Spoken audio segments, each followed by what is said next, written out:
क्या मथुरा, क्या बरसाना, क्या गोकुल, क्या नंदगांव।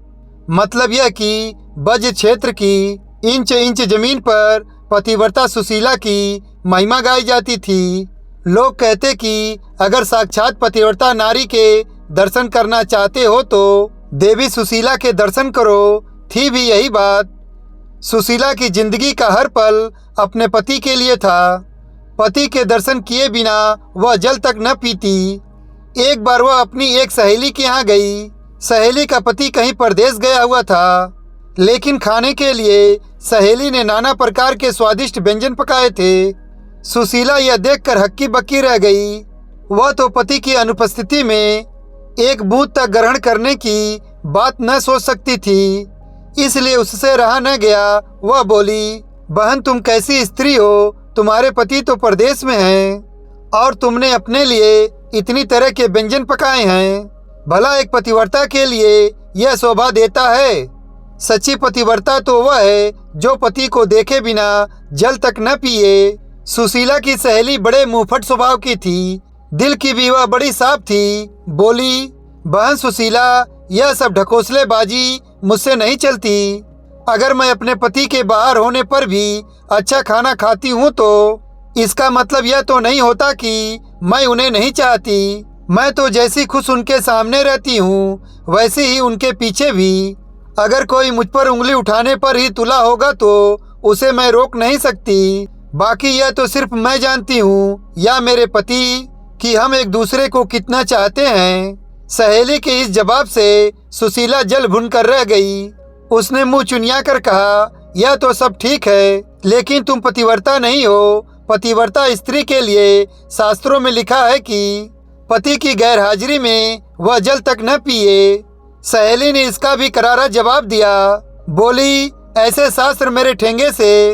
अंत में बात यहाँ तक बढ़ गई कि सुशीला तुनक कर अपने घर लौट आई। घर आकर सारा किस्सा उसने अपने पति को बताया। पति भी सुशीला को बहुत चाहता था और उसकी निष्काम पति भक्ति से बहुत प्रभावित था।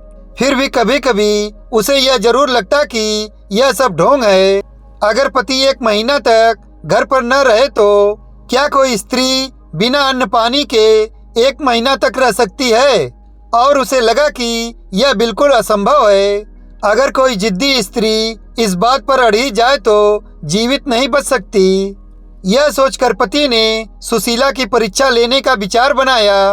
कई दिनों तक वह तरह तरह से सुशीला को कसौटी पर कसता रहा, लेकिन सुशीला हर बार खरी उतरती। कभी वह स्नान देर से करता तो कभी खेत से दोपहर ढले लौटता। कभी कभी तो ऐसा होता कि पड़ोसी थाली तक सामने होने पर वह बहाना बनाकर बाहर निकल जाता और दिन ढले लौटता। लेकिन सुशीला ने कभी भी पति के खाने से पहले पानी तक न पिया।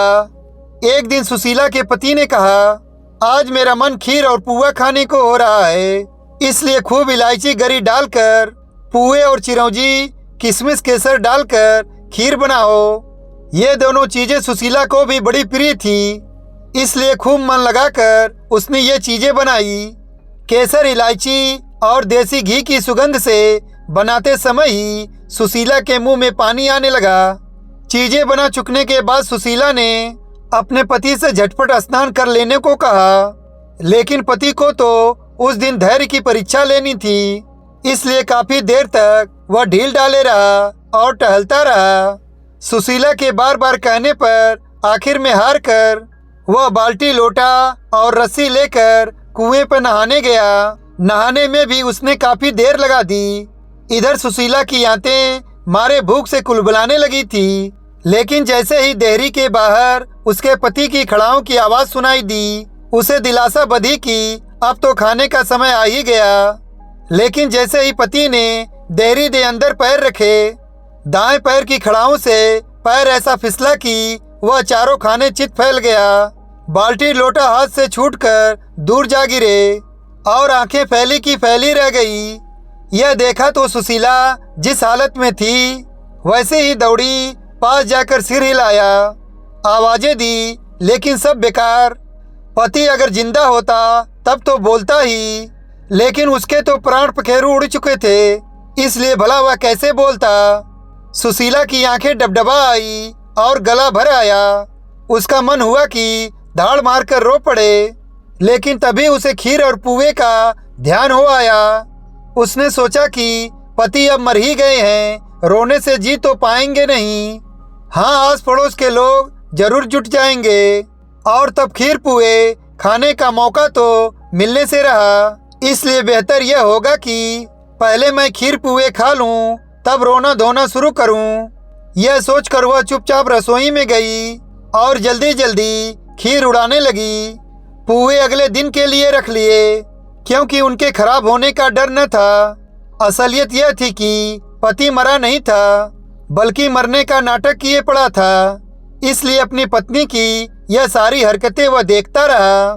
जब सुशीला खीर खूब जी भर कर खा चुकी तो झटपट मुंह धोया और लंबा सा घूंघट निकालकर पति के पास गई और सीने से चिपट कर रोने लगी। रोने के साथ साथ वह यह भी कहती जाती थी, तुम तो चले परम धाम को, हमहू सु कुछ कहो। उसका पति कुछ देर तक तो उसके नकली प्रेम और दुख को सहन करता रहा, लेकिन अंत में उससे रहा न गया और जैसे ही सुशीला ने अपना जुमला तुम तो चले परम धाम को, हमहू सु कुछ कहो खत्म किया, वैसे ही उसके पति ने उससे मिलता जुलता एक जुमला जड़ दिया।